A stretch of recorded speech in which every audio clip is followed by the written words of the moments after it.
I'll tell you something about women. Women have no respect. No, let me explain what I mean. You see, if I just talk now, you take it out of context. Let me explain.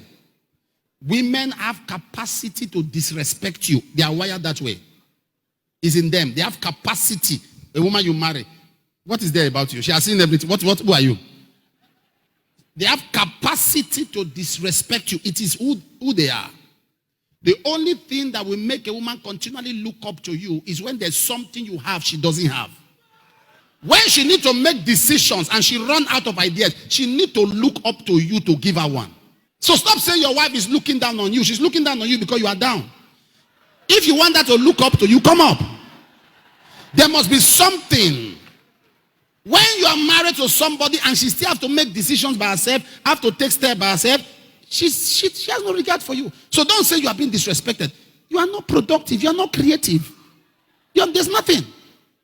When you step up and become mentally creative, you become productive. She wants to take a step and decision. She has to wait because she knows that one counsel from you will take away all her mental instability, all her indecisiveness. She will be able to listen. She will respect you, that's all. So a man has to increase his capacity continually to remain a husband, not a hunchback. Many of you do not know, those of you at the call of God, even if you miss it in ministry, God can pardon you. But if you miss it in family, God cannot pardon you.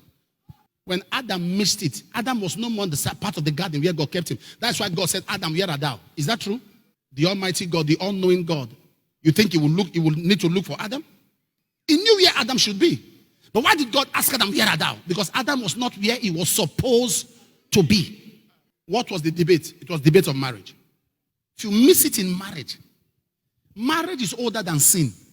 Marriage is the oldest institution.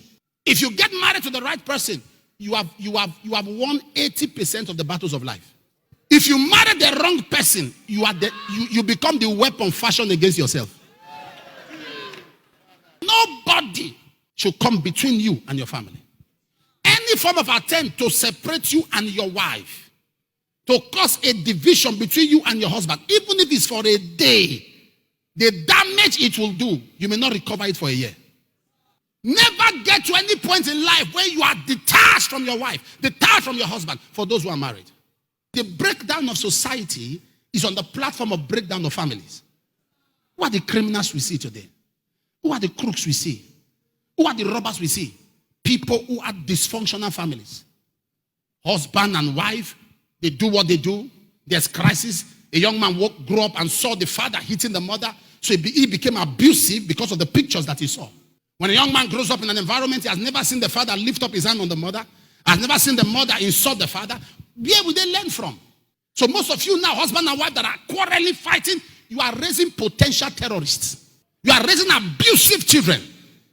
You quarrel as a man, you are so shameless. You quarrel, insult your wife, insult her father, insult her mother. And now you are angry that your son that is insulting people's parents in school. He's following the mentor. I've told men, as if you react to everything a woman does, you won't live long. There's something a woman, I'm telling you how to stay in peace. There's some things you don't react to. There are things, in fact, in life, to succeed, there are things you don't react to. And as a woman, if you want to have a good home, there are some things you should be blind to. If you try to see too much, you will see spirits. There are some things you should see, just come out eye. For the sake of your own peace. You will see some things like this. Come out eye, or you will see spirits. And as a man, there are things you have to ignore. You have to see. Women behave like, sometimes they will just do some things, you just look like this. Sometimes they can just sit down and just react. It's like a woman that's pregnant. Have you stayed around a pregnant woman? Different pregnancy, different characters. If a man has had like 4, 5, 6, 7 children, he's a man. Because different pregnancy come with different. You can just sit down like your wife will tell you, I want to eat something. You run, you bite, you come back, you ask you, why did you bite? You've got to learn to ignore. That is why when in marriage counseling, they check your capacity. It's a check of your capacity. Your capacity.